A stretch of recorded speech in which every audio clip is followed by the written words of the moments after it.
យើងបានកសាងមានការគោរពបូជាហូរហែមកដែរនឹងការកសាងចិត្តអីញោមញាតិពុទ្ធបរិស័ទទាំងឡាយពេលគេចែកប្រធានយកមកគោរពបូជាគេឃើញថាមានអានិសង្សច្រើនមានតាមកក្រុមនោះគាត់និយាយថាអញ្ចេះគាត់និយាយថាវាមានប្រយោជន៍អីជាមួយអាឆ្អឹងហ្នឹងអាចដូចពាក្យមួយគេថាកន្លែងទុកសពកន្លែងទុកឆ្អឹងហ្នឹងញោមណាធ្វើបន់ជាមួយមនុស្សរស់ហើយដែរបានបន់ហើយទៅធ្វើបន់ជាមួយមនុស្សស្លាប់ជាឆ្អឹងហ្នឹងមានប្រយោជន៍អីអញ្ចឹងពេលនោះប្រពន្ធគាត់ហើយនឹងកូនគាត់នឹងកូនប្រសានាំគ្នាទៅហែប្រធានហើយកសាងចិត្តអីធ្វើបន់ក្រែងអញ្ចឹងហើយតាយាយនឹងទៅយាយតានឹងអត់ទៅគាត់នៅប្រកែកជាមួយគ្នាគាត់នឹងត្រូវជើងគ្នាមកក្រុមប្រយោជន៍ស្អីជាមួយអាឆ្អឹងមនុស្សងាប់ហ្នឹងបើមនុស្សរស់នេះធ្វើបន់មនុស្សរស់នេះបានបន់ធ្វើបន់នេះអាចជាមួយឆ្អឹងហ្នឹងមានប្រយោជន៍អីអញ្ចឹងវាបានគ្នាគាត់80000នាក់ដល់ពេលគេស្លាប់រៀងខ្លួនទៅគេទៅកើតជាមនុស្សទេវតាហើយតានឹងគ្នាគាត់ទៅកើតជាប្រែតអត់ចំណីអាហារថ្ងៃបន់ធំនោះប្រែតនឹងមក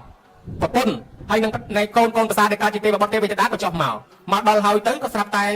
ែព្រះមហាកាសបៈលោកសំដែងធម៌លោកចងរិទ្ធឲ្យមើលឃើញគ្នាឲ្យមនុស្សមើលឃើញទេវតាឃើញមនុស្សឃើញប្រែតឃើញទេវតាស្រាប់តែពួកប្រែតលោកសម្លឹងឃើញប្រពន្ធឃើញកូនហាកូនអញកើតជាទេវតាកើតជាទេវបុត្រប្រពន្ធអញកើតជាទេវតាចុះពួកអញមិនមកកើតជាប្រែតអស់លេងអត់ចំណីអាហារនាំគ្នាវាលូនមកចិត្តជើងព្រះមហាកាសបៈថ្វាយគុំព្រះអង្គឲ្យខ្ញុំព្រះអង្គរៀងហើយកាលពីនៅមនុស្សមើលងាយប្រធានមើលងាយចេតិយមើលងាយមនុស្សស្លាប់ថាធ្វើបន់ជាមួយឆ្អឹងគ្មានបានប្រយោជន៍ឥឡូវគេកើតជាមនុស្សទេវតាលាន់ខ្ញុំព្រះអង្គមកកើតជាប្រែតខកទៅទេខ្ញុំព្រះអង្គស្ដាយក្រោយណាស់សូមប្រាថ្នាថាឲ្យតែកើតបានជាមនុស្សវិញលែងហ៊ានមើលងាយប្រធានលែងហ៊ានមើលងាយឆ្អឹងទៀតហើយណែវាស្ដាយក្រោយចឹងឥឡូវយើងឯនេះមកវិញកសាងចិត្តដីតម្កល់អធិទេអធិគុណរបស់មេត្តាបិតាយើងនេះបានបន់ដូចព្រះដែរញោមកូនរបស់ស្ដេចធម្មមេសោកមួយឈ្មោះកូនណាលរាជកុមារកើតមកមានរូបថោមលំពណ៌ស្អាតភ្នែកថ្លាដូចសត្វកូនណាលៈកូននឹងមកពីជាតិមុនអ្នកក្រទេចេតិយមួយនឹងគេបាត់មាសពេជ្រទៅស្ដេចជំនាន់ក្រោយមិនកាន់ពុទ្ធសាសនាវាយបកយកមាសនឹងប្រជាជនយំស្ដាយចេតិយនឹងល្អក៏នាំគ្នាយំទៅបរោះនឹងទៅទូលស្ដេចថាព្រះអង្គខ្ញុំព្រះអង្គសូមជួសជុលចេតិយនឹងឡើងវិញជួសជុលទៅគាត់ជួសជុលចេតិយនឹងស្អាតឡើងវិញហើយជារូបព្រះមកអង្គមកដាក់ទៀតគាត់ដល់ប៉ុណ្ណឹងយំគាត់គោរពជ្រះថ្លាទៅគាត់បានស្លាប់ទៅកើតក្នុងឋានសួគ៌អកាលយូរដល់ចុះមកមនុស្សវិញបានកើតជាកូនស្ដេចអញ្ចឹងបានគេថាអ្នកកសាងចេតិយនេះមហិតនោមហាភោគោមហាតេជោមហាបញ្ញា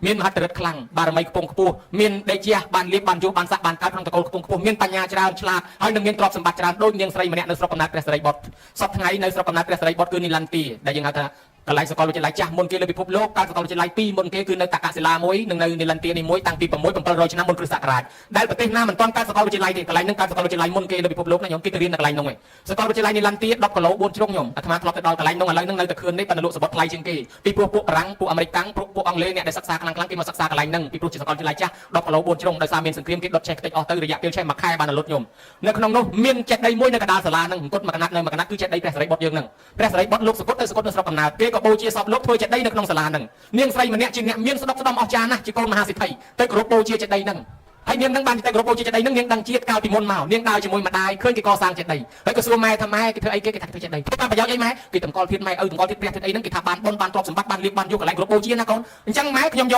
ខ្សែកខ្ញុំទៅចូលជាមួយគេណាអញ្ចឹងកូនឯងចង់ចូលហ៎ម៉ែជ្រះថ្លាឃើញកូនក្មេងសោះចេះចូលកសាងចេតិយចូលកូនយកទៅចូលគេទៅកូននឹងរស់ស៊ីមានបានសុខសាន្តសប្បាយស្លាប់ពីហ្នឹងទៅកើតឋានសួគ៌ដល់ចុះពីឋានសួគ៌មកបានមកកើតក្នុងតកូលសេដ្ឋីនៅក្នុងស្រុកហ្នឹងហើយដល់បានប្តីទៅប្តីហ្នឹងជាសេដ្ឋីទៀតឪពុកស្លាប់ទៅអត់ពីឪពុកទៅបន្សល់ទ្រព្យសម្បត្តិឡើងច្រើនឲ្យកូនទាំង2នាក់ហ្នឹងនៅ2នាក់ប្តីប្រពន្ធលើកំណត់ទ្រព្យសម្បត្តិមានស្ដុកស្ដំណាស់ដល់ពេលគេធ្វើកសាងចេតិយហ្នឹងនាងដឹងថាអញដែលមានបានជាតិហ្នឹងមកពីមុនមកអញបានចូលកសាងចេតិយឥឡូវអញទៅទៀតទៅកសាងចេតិយព្រះសិរីបុត្រហ្នឹងទៅគោរពបូជាឥឡូវនាងស្លាប់ទៅហើយទៅកើតក្នុងឋានសួគ៌ឯនោះជាសម្បត្តិទឹកគេថាបើនាងចុះមកកើតជាមនុស្សទ្រព្យសម្បត្តិគ្មានលេខដាក់ទេណាញោមណាអានេះមហាអញ្ញាបាទណាញោមណានេះបានជាមានប្រវត្តិចេតិយហ្នឹងនៅទល់សពថ្ងៃហ្នឹងហើយយើងឯនេះក៏បានកសាងបច្ចេតិយធ្វើបន់ឆ្លងនេះបន់កុសលបានពេញដល់កូនដល់ចៅផៅសន្តានព្រៀងលៀនម្យ៉ាងទៀតគ្រប់គម្រប់1ឆ្នាំជាតេកិណានុបទានដើម្បីយកទិសផលជូនគាត់អញ្ចឹងកូនចៅបានទិសផលជូនមេត្តាបិតារមែងទទួលបានដូចជាម្ដាយនាងឧត្តរាដែលកើតជាទេវតាមកបង្ហាញខ្លួនប្រាប់ប្របាទបង្កលិកៈនោះថាខ្លួនបានកើតជាទេវតាមានទ្រព្យសម្បត្តិបរិបូរណ៍ក្នុងកំណត់ទឹកនេះដោយសារកូនខ្ញុំធ្វើបន់ឧទ្ទិសមកឲ្យខ្ញុំពីមុនខ្ញុំកើតជាប្រែតប៉ុន្តែដល់កូនធ្វើបន់ឧទ្ទិសមកឲ្យខ្ញុំទទួលផលបន់ពីកូនមកបានមកកើតជាទេវធីតាសោយសម្បត្តិទឹកនេះដោយសារផលបន់កូនអញ្ចឹងបានកូនចៅសិក្សាឃើញគំរូអស់ហ្នឹងមិនលះបង់ទេនាំគ្នាធ្វើបន់នៅទីខ្ពង់ខ្ពស់ប៉ុន្តែបើញាតិនោះស្លាប់កើតកន្លែងខ្ពង់ខ្ពស់ស្រាប់ហើយនឹងរឹតទៅខ្ពង់ខ្ពស់ទៅទៀតអញ្ចឹងណាអញ្ចឹងការធ្វើបន់គ្រប់គម្រប់1ឆ្នាំនេះគឺជាការផ្ញើសហុយបញ្ជូនទៅឲ្យគាត់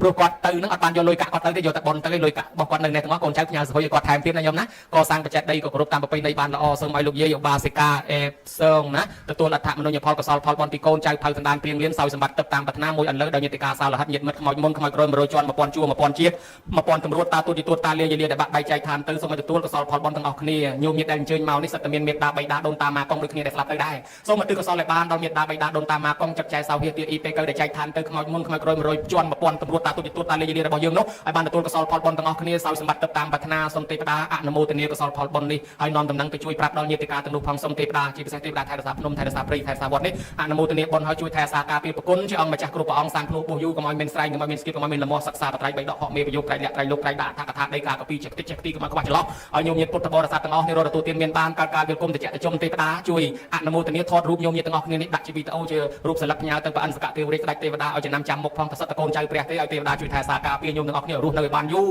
រទទួលទានចិត្តមានចិត្តបានកើតការវាគុំតែចិត្តជុំកុំឲ្យស្គាល់ក្រលំបាកតបយ៉ាវេទនាកំព្រាកំសត់ប្រត់ប្រាស់និយាយចាក់ចោលបងប្អូនកូនចៅញាតិផៅសន្តានព្រៀងរៀនរទទួលទានចិត្តមានចិត្តបានកុំឲ្យមានមា8ផ្នែកសត្រូវ8ទិសកុំឲ្យមានកិច្ចណែននិនទាឈ្នានីគំនុំគុំគុនជាបាត់បៀតបៀនចាក់ចុចអុចអាលបណ្ដាដុតពលរុនពុតចាក់ដោតចោតប្រគុតប្រកាន់មូលប្រកាច់មើងងាយចំអកលក់លុយឌឺដងរៀមដាំទិញកលចាញ់ចាឡើយទៅទីកន្លែងណាគេស្រឡាញ់គេចូលចិត្តគេអាណិតគេអសូរគេលើកគេតំកាន់គេតំឡាងយុះគេតំឡាងសាក់ជួបទៅនឹងព្រះប្រទះទៅនឹងថតជួបទៅអ្នកល្អជួបទៅសពបរោះជារៀងរហូតបនកសលនេះបានទាំងអស់គ្នាទាំងអ្នកជួយតបជួយតែងជួយចាត់ជួយចែងលីសែងលើកទុកលើកដាក់លៀងចាន់លៀងឆ្នាំងលៀងប៉ាន់តែងចិត្តបន្លែផ្លែឈើអ្នកជួយដាំជួយស្លជួយស្លុកបងប្រហុកអំបិលប៊ីចេទាំងចាស់ក្មេងជួយទិញដូរសម្ភារៈជួយដឹកជួយជូនអាចារ្យរៀបចំទៀនទុកអាយស័យប្រៃមលូស្នាអាសនៈថ្វាយព្រះអង្គប្រសងក្នុងកម្មវិធីបុណ្យអ្នកជួយសូត្រធម៌ជួយស្មូតអ្នកជួយតបអ្នកជួយតែងអ្នកថតរូបអ្នកថតវីដេអូអ្នកបើកមីក្រូអ្នកបើកកងបាសស្គរអាសាសកន្ទ្រឹមកន្ទ្រាក់ញាក់កន្ទ្រាក់រំត្រំដីតន្ត្រីដែលប្រងនឹងសម្ដែងខ្លាចខ្លាញ់លេងនៅក្នុងពេលយប់នេះសិល្បៈលបាញ់លបាំក្លាំយីកេអីក៏ដោយអ្នកមកចូលចាប់អ្នកផលទៅវិញបាត់ហើយក្តីនៅក្នុងទីនេះក្តីអ្នកផ្ញើលុយផ្ញើកាក់មកចូលរួមក្តីអ្នកដែលមិនបានមកអនុមោទនាពីចម្ងាយក្តីសូមឲ្យបានបុណ្យគុណកុសលទាំងអស់គ្នាទាំងអ្នកលក់ទាំងអ្នកដូរទាំងអ្នកដឹកទាំងអ្នកអញ្ជូនអ្នកមានយានជំនិះតូយតាឡេកស៊ីយានជំនិះធ្លាប់ជាចំនួនជួយចំណេញថ្ងៃនេះមកដឹកយាយដឹកតាដឹកអាចារ្យដឹកប្រសងហើយសន្តិសុខសណ្ដាប់ធ្នាប់រៀបចំសណ្ដាប់ធ្នាប់នៅក្នុងកិច្ចកម្មវិធីនេះទាំងអាជ្ញាធរដែនដីទាំងអាចារ្យគណៈកម្មការពុទ្ធបរិស័ទទាំងអស់សូមឲ្យបានក្តីសុខចម្រុងចម្រើនបានចំណែកបុណ្យរៀងៗខ្លួនញោមញាតិពុទ្ធបរិស័ទមានបំណងប៉ុនប៉ងប្រាថ្នាយ៉ាងណាធ្វើមកអីអុយដែលអាត្មាស្ដាប់មិនឮទេនោះក៏សូមឲ្យការប្រាថ្នារៀងខ្លួនបានសម្រេចដោយគោលបំណងការសម្ដែងសន្មតចប់តែប៉ុណ្ណេះឯងអីវ៉ាន់